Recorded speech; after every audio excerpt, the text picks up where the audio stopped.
ဖြစ်ကြီးမှာ1500တဲ့နဲ့ဒီအသားပါတဲ့သမင်းတစ်နှစ်ရဖို့ဆိုတော့မလွယ်ဘူးလေနော်အဲ့ဒါဟင်းတစ်ထုံးနဲ့နယ်လိုက်တာနော်သမင်းတစ်ဝဲဆိုလို့ရှိရင်ကောင်းနယ်လို့ရတယ်ဒီအားကြပါဦး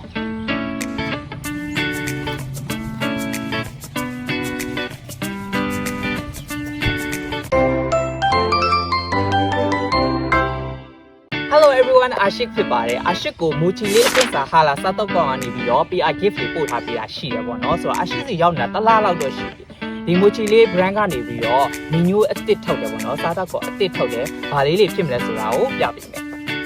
သူကလေ PR gift ကိုဒီလိုမျိုးလေးတိတိတက်တက်လေးထည့်ပေးတာပေါ့နော် handmade bag နဲ့ဟိုမှာတိတိတက်တက်လေးထည့်ထားပေးတာ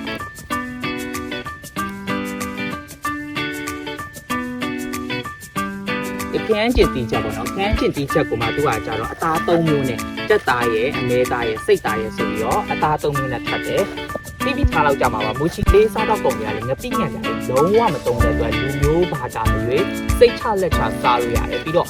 100% လုံးဝဝဟာလာစစ်ဖြစ်တယ်ပေါ့နော်ဆိုတော့ဒီနေ့ဒီထုတ်ပုံတွေကိုအာရှကထမင်းနဲ့တွဲစားပြမယ်ပေါ့နော်ထမင်းနဲ့တွဲစားပြဖို့အတွက်အတူမြုပ်ဆုစုံလေးနဲ့အတူမြုပ်တွေအနေနဲ့ကြတော့ဆက်လက်ရွက်ရဲ့ဒီမိုးလာဥနီရဲ့ဒါပဲဆောင်ငါတီးရဲ့ပြီးလို့ရှိရင်ခရမ်းကျွတ်တီးရဲ့နောက်ပြီးလို့ရှိရင်ရုံးမေတီးရဲ့ကိုဝေးထားပါတယ်ပြီးတော့အရေးတောက်လေးအနေနဲ့ကကြတော့ကမွန်းချင်ရွက်ပေါ့နော်ကမွန်းချင်ရွက်ဒီညိုလေးပါ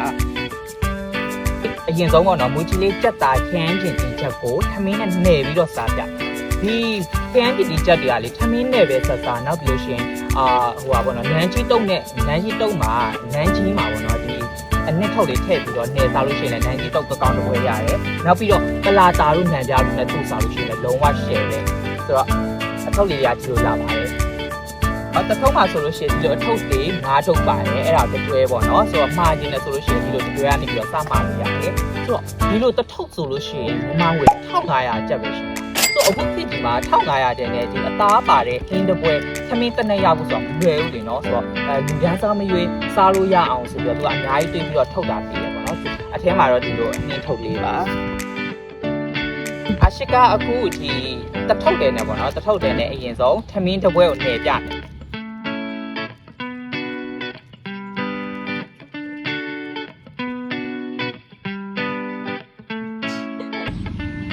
အဲ့ဒါဟင်းတစ်ထုံးနဲ့နယ်လိုက်တာနော်ထမင်းတစ်ဝဲဆိုလို့ရှိရင်ကောင်းနယ်လို့ရတယ်ဒီကအမှကျန်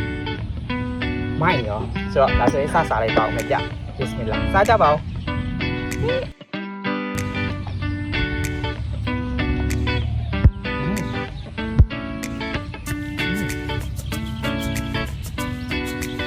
အသားဖတ်တွေကတော့ညားတယ်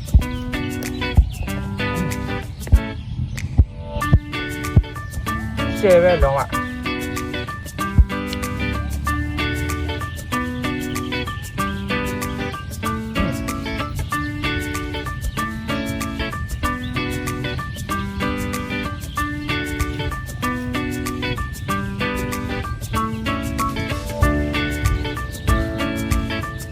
လုံးဝအရသာဆိုလို့ရှိရင်အဆက်အဟတ်တဲ့နေတော့လုံးဝအင်ဂျက်အရသာ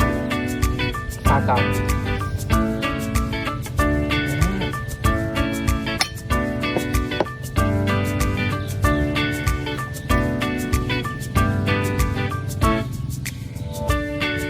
ဒီလိုအထောက်တွေဆိုလို့ရှိရင်လေခင်းချက်ဖို့အချိန်မရတဲ့ဝန်ထမ်းတွေနောက်ပြီးလို့ရှိရင်အဆောင်နေသမားတွေဆိုတော်တော်လေးကျင်ပြီးတယ်ပြီးလို့ရှိရင်နိုင်ငံခြားရောက်နေတဲ့လူတွေပေါ့နော်မြန်မာဟင်းမြန်မာသမင်းစားခြင်းနဲ့ဆိုလို့ရှိရင်ဒီလိုဟင်းတုပ်လေးတွေရှိနေဆိုလို့ရှိရင်လုံးဝအဆင်ပြေတယ်အတင်းစားရုံပဲပြီးတော့ခရီးတွေပါထပ်မယ်ဆိုလို့ရှိရင်လည်းထုတ်ရရကြည့်လို့လေးဆိုတော့အဲ့တဲ့ထည့်သွားလို့ရတယ်နော်ဆိုတော့သမင်းမပြတ်တော့ဘူးပေါ့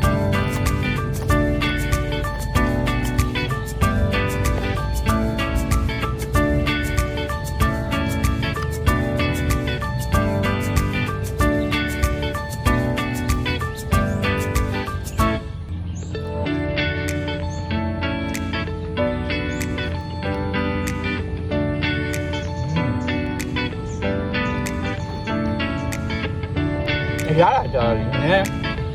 ဆက်ဘက်သွားတယ်ဆက်ဘက်သွားဆိုပဲလုံးဝဆက်နေတာစားမနိုင်လောက်ဆက်နေတာမျိုးမဟုတ်ပဲနဲ့အဆက်အဟတ်တဲ့တယ်အဲ့လိုပဲပြောလို့ရတယ်ပြီးတော့ဝါလိုက်တိုင်းမှာဒီလိုကြက်သားဖက်တွေဆိုတာလဲလေအများကြီးပါလို့လေဝါတိုင်းအသားကိုက်နေတယ်โอเคဆန်ချွတ်တီထို တာပဲ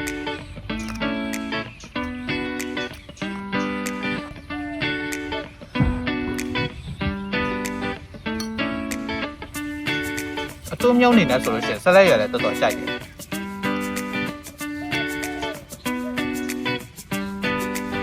ဒါရုံးဒီနုနုလေး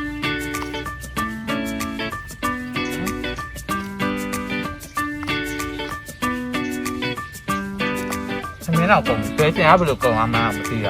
ဟိုစားကောင်းလား